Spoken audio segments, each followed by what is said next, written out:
Olha, a gente foi para o Rio de Janeiro ainda há pouco com o Dr. Lucas e agora a gente vai, sabe para onde, gente? Vamos para São Paulo, porque a nossa entrevista nacional, mais uma vez aqui, mais uma entrevista especial, é com a Sabrina Amaral. Ela é psicoterapeuta e ela já está inclusive aqui comigo. Deixa eu dar boa noite aqui para a Sabrina. Sabrina, seja bem-vinda ao nosso programa. Boa noite. Boa noite, Carla. Um prazer enorme estar aqui com vocês. Obrigada pelo convite. Como é que tá o clima aí, hein? Aqui tá friozinho. São Paulo é sempre mais frio do que aí a região norte, não é mesmo? Aqui o negócio pega, viu? Aqui é fogo, meu amor, mas a gente sente assim, essa energia aí de vocês, né? E a gente já consegue também ter essa proximidade aqui através da Rede Meio Norte. A gente faz essas entrevistas nacionais e a gente sempre procura perguntar como é que tá o clima por aí, né? Porque aqui você sabe que é sempre muito mais calor, mas aí o clima sempre dá aquela mudada, mas sempre com aquele friozinho gostoso, né? É verdade, ó, tô de casaco aqui porque hoje está mais fresquinho por aqui. Estou vendo aí. Sabrina, agora vamos falar sobre um assunto realmente que tem mexido muito com a gente, né? O coronavírus, ele deixou o mundo instável, né? E em consequência aí desse novo cenário, a saúde mental das pessoas também fica abalada. E como fica abalada, né? E com certeza pode ser realmente muito difícil de se reencontrar novamente, né? Por isso, ela, como é uma grande estudiosa, apaixonada pelo que faz, a psicoterapeuta Sabrina Amaral, ela listou aqui para gente 5 estratégias para ajudar a vencer esses desafios que surgirão, inclusive, no pós-pandemia. E aí a gente aproveita essa oportunidade aqui, antes de falar, né, sobre a história do pós-pandemia, de que forma as pessoas, por exemplo, que nesse momento que estão assistindo aqui ao nosso programa, Sabrina, e que estão com o coronavírus, e que estão com a Covid-19, que estão em casa adoentada, porque muitos são assintomáticos, muitos têm sintomas, mas fazem os tratamentos em casa, outros estão internados. Mas eu queria que você falasse aqui para a gente como que essas pessoas que estão nesse momento com o coronavírus, elas devem reagir a essa doença para que essa doença ela não acabe fazendo com que a pessoa realmente enlouqueça. Eu posso até falar assim, pode ser um termo Sim.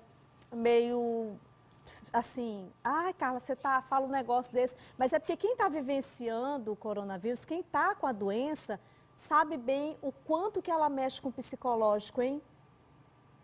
Absolutamente, Carla.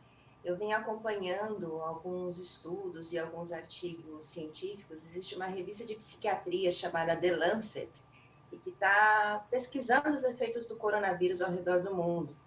E eles constataram que 35% das pessoas que tiveram a Covid-19, elas vão ter o transtorno de estresse pós-traumático, o famoso TEPT, que é justamente a pessoa ficar traumatizada por uma situação de vulnerabilidade, de perigo que ela viveu por um período específico. E ela começa a desenvolver preocupações, sintomas de angústia e de ansiedade. Então, é muito importante que as pessoas que se acometeram do Covid-19, que elas cuidem da saúde emocional nesse momento.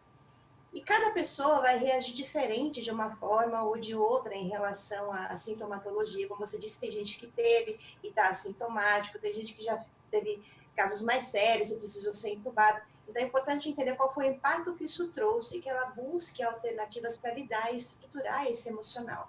Exatamente. Inclusive, a gente listou aqui 5 estratégias para que você que está em casa assistindo aí o nosso programa possa entender um pouco mais. Por exemplo, o que significa, Sabrina, apropriar-se de nós mesmos? Vamos lá. Essas estratégias nasceram, Carla, de uma demanda das pessoas que eu estou atendendo e elas tinham sintomas de angústia e de ansiedade de retomar a vida depois da quarentena. A verdade é que a gente estava vivendo num piloto automático muito acelerado e se escondendo atrás de uma vida corrida demais para conseguir dar conta de lidar com aquelas questões que incomodavam. Então, a primeira dica do se apropriar de quem você é você se aceitar por inteiro. Numa ditadura hoje de felicidade sustentada pelas redes sociais, a gente só quer falar das coisas que a gente tem do lado bom, não é mesmo? Das nossas qualidades, dos nossos melhores momentos. Se apropriar e entender que você é um ser humano completo, com qualidades e com defeitos. Eu gosto muito de trazer um exemplo de um advogado chamado David Boies, e ele venceu um processo milionário contra a Microsoft porque ele era disléxico.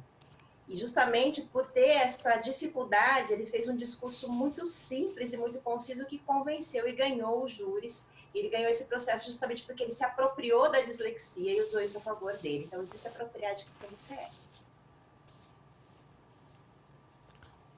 E aí a gente tem também aí uma cartelinha, inclusive, com os tópicos, para quem está acompanhando aí o nosso programa, poder entender também e acompanhar aqui com a gente. Próximo tópico, como buscar esse autoconhecimento? Vamos lá. Existem muitos caminhos para autoconhecimento, porque o ser humano ele é muito diverso, Carla. Tem gente que encontra isso através de livros de autoajuda, tem gente que busca auxílio através da espiritualidade, de um caminho mais espiritual, e tem gente que procura auxílio através da psicoterapia, de um mentor, uma ajuda profissional. O autoconhecimento, ele é muito importante, porque ele traz para a gente um discernimento das questões que nos afetam, dos limites que a gente precisa estabelecer nas pessoas e em nós mesmos. O autoconhecimento, ele é a nossa maior riqueza para tomar decisões que são acertadas e das quais a gente não se arrepende. Então, esse é um bom caminho. E a gente tem que estar sempre realmente muito atento a isso, até porque não vai ser fácil para poder a gente, inclusive, assumir esse controle, hein? Absolutamente, Carla. E assumir o controle, essa é uma outra questão. Porque, no geral, por que as pessoas ficam tão ansiosas e tão angustiadas? Elas deslocam o pensamento delas para o futuro, e esse futuro, geralmente, ele é nebuloso, ele é cheio de pensamentos negativos, de desdobramento de coisas ruins que podem acontecer. E aí você entra numa sensação de ansiedade, de angústia muito grande, é importante você ter esse antídoto anti-ansiedade, que é assumindo o controle do que está na sua mão nesse momento. Por exemplo, as pessoas que estão com receio de serem desligadas dos seus trabalhos ou de uma crise econômica, esse tipo de coisa elas não controlam. E se elas ficam fixando o pensamento nessas questões, só vai aumentar mais a ansiedade que elas sentem. O que elas devem fazer? Focar a atenção para o que está no controle delas. O que está no meu controle em relação a esse meu medo? Eu posso rever o meu currículo, eu posso fazer um curso para melhorar as minhas competências, eu posso pedir um feedback para o meu chefe, para os meus pares de trabalho, eu posso começar a melhorar o meu networking nas redes sociais profissionais, caso eu precise de uma nova oportunidade. Essas coisas estão no meu controle e vão ajudar a lidar com esse meu medo. Então, trazer a atenção para aquilo que está no seu controle e não depende de ninguém para ser executado é um antídoto para a ansiedade. Tá vendo? Olha só, é muito importante a gente ficar atento aí a todas essas dicas que a Sabrina Amaral, que é psicoterapeuta, está passando aqui para a gente. Sabrina, como aceitar o que somos? Vamos lá. Hoje, Carla, existe uma necessidade da maior parte das pessoas de ser validada pelo olhar do outro. Então, a minha foto, eu fico olhando quantas curtidas ela teve ali na rede social, eu sempre fico esperando a fala das outras pessoas para saber se eu devo ou não devo fazer uma determinada coisa, se aquela roupa fica boa ou fica feia em mim. Quando você se aceita do jeito que você se liberta da necessidade de validação, do olhar do outro. E com isso, melhora a sua autoconfiança, melhora a sua autoestima, melhora a qualidade dos seus relacionamentos, porque você já não fica na dependência do outro te fazer feliz, você tem essa autonomia e essa autorresponsabilidade. E se a gente pegar a palavra responsabilidade e quebrar ela no meio, ela é uma habilidade a responder as coisas prontamente. Então, quando você se aceita nessa autorresponsabilidade, você também se empodera. Verdade, igual esse termo que a gente vai falar agora no próximo tópico, que é a questão de se arriscar, né? Como é que o que significa esse arriscar-se mais? Que ousadia deve ser essa, hein? Olha, aqui a gente não está recomendando ninguém fazer loucura não, viu, Carla? O que é esse se arriscar? Eu acho que muitas pessoas que estavam nesse modo de piloto automático que eu mencionei no início da entrevista e não tinham tempo para olhar para as questões que estavam doloridas, eu estou frustrado no meu trabalho porque eu não sou reconhecido, ou porque o meu chefe não tem uma boa relação com os meus pares de trabalho. Então, ele ficava vivendo nessa loucura e não tinha tempo de pensar nisso.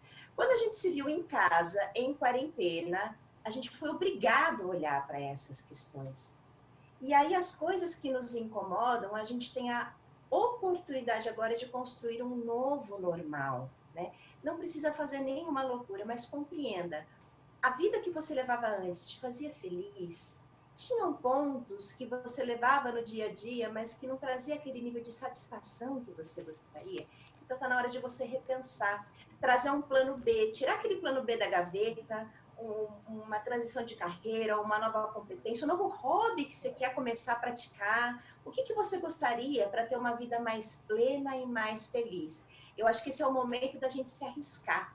As pessoas estão com tempo, estão com energia e estão, assim, engajadas para fazer essa mudança nesse momento. Você não acha, Carla? Eu acho. Inclusive, eu acredito muito que a gente tem se reinventado nessa pandemia, a gente tem descoberto tantas possibilidades. Você, por exemplo, Sabrina, hoje, através não só das redes sociais, mas inclusive através da telemedicina, você imaginava, assim, de repente, que você atenderia os seus pacientes através de uma tela de um celular, por exemplo? É tanta coisa que tem mudado a nossa vida, né? São tantas novas possibilidades e a gente está vendo que a gente consegue fazer tudo isso. Por exemplo, eu estou aqui, Sabrina está lá em São Paulo, você está aí na sua casa, em qualquer lugar do mundo, porque a Rede Meio Norte de Comunicação ela é assistida em todo o mundo, através do portal meionorte.com e através da telinha da TV Meio Norte. Estamos em vários estados brasileiros e a gente consegue estar aqui ao vivo agora se conectando a outras pessoas. Se a gente fosse pensar assim há tempos atrás, a tudo isso, na verdade nós estamos sendo privilegiados com a tecnologia a nosso favor, não é, Sabrina? A gente também não pode olhar só para as coisas ruins, mas a gente também tem que ter perseverança, a gente também tem que pensar nas coisas boas, porque se a gente ficar muito ligado só na pandemia, no que é ruim, a gente não vai conseguir sair desse momento e aí é normal você acabar entrando para um quadro de ansiedade, até uma depressão mesmo, né? Com certeza, com certeza. E você trouxe um ponto bastante importante, Carla, que é a gente olhar quais foram os ganhos que esse período de isolamento social nos trouxe, apesar de todas as dores. A nossa resiliência para nos adaptarmos mediante todos esses desafios. Tiveram pessoas que estão com mais qualidade de vida, não tem que ficar horas no trânsito. A gente que mora aqui em São Paulo fica horas no trânsito para chegar no local de trabalho, você está podendo trabalhar de casa. E você começa a entender quais são as atividades que realmente agregam valor no seu trabalho, você está mais tempo para ficar com a família, você está mais tempo para olhar para todas essas questões. Então, sim, a gente tem sequelas positivas desse período de isolamento social, não é mesmo? E é muito importante que as pessoas se desafiem nesse momento. Com E certeza. quando... Diga. Com certeza, eu estava afirmando aqui que tudo isso que você está falando é uma grande verdade mesmo, viu? Como é que foi para você estar em casa, por exemplo, Carla? Tá mais Ah, próxima aí dos teus? Como é que foi? para mim foi tudo muito diferente, né? Por exemplo, tinham muitas coisas que eu não fazia há muitos anos, sabe, Sabrina? Por exemplo, como cozinhar para o meu marido, como cozinhar para os meus filhos. Uma coisa que eu sempre gostei de fazer, mas que eu não tinha tempo para fazer. E essa pandemia me trouxe uma proximidade tão grande e essa necessidade que a gente começou a ter de poder a gente em casa se ajudar uns aos outros, né? E aí eu comecei a cozinhar, comecei a lavar a casa, a limpar a casa e ver a importância que é para a gente essas pequenas coisas que para mim há muitos anos eu não dava esse valor, sabe? E agora eu estou vendo a vida de uma outra forma. E a gente está vendo o nosso bem-estar dentro de casa de uma outra forma. Eu acho que isso tem sido um ponto muito positivo na vida de todos nós. E algumas reflexões importantes, Carla. Eu tenho uma paciente, por exemplo, que ela vivia inventando desculpa para não ir no almoço de domingo na casa da avó. E hoje a coisa que ela mais quer é poder ir comer um macarrão na casa da avó, porque ela está morrendo de saudade. A gente começou a valorizar aquilo que realmente era importante na nossa vida. Com certeza, e a gente tem cada vez mais que valorizar o que realmente é importante na nossa vida. Sabrina, amei a nossa entrevista, viu? Quero que você volte sempre. Ah, vai ser um prazer poder voltar, Carla. Essa missão de levar palavras de bem é algo que eu levo no meu coração. Ai, que Para você e para maravilha. todos que estão ouvindo. Muito obrigada pela entrevista, seja sempre bem-vinda. Foi Eu que gostoso, né, agradeço. gente? Foi Um beijo bom, né? grande. Essa entrevista, foi bom a gente bater esse papo aqui com a Sabrina, afinal de contas, é tão importante a gente trazer conteúdos como esse aos nossos telespectadores.